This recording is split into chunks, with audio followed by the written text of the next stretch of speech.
Christians who sin will still inherit the kingdom of God. The book of Galatians lists these sins that characterize life in the flesh. But what does it mean to live in the flesh as opposed to living in the Spirit?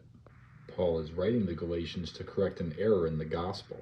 The gospel is not just that you are saved by grace through faith apart from works, it's that you're sanctified by grace through faith apart from works. A lot of Christians get this wrong.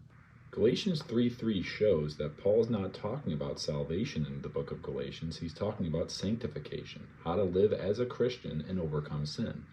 Living according to the flesh as a Christian is trying to get your righteousness by the law, by works of the law.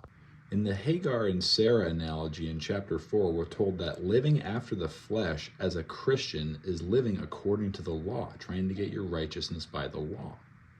As a Christian, that can play out one of two ways. Either you think you're doing good because you've been keeping the law to some degree, or you think you've been bad because you haven't been keeping the law to some degree. In both cases, you're getting your righteousness from the law.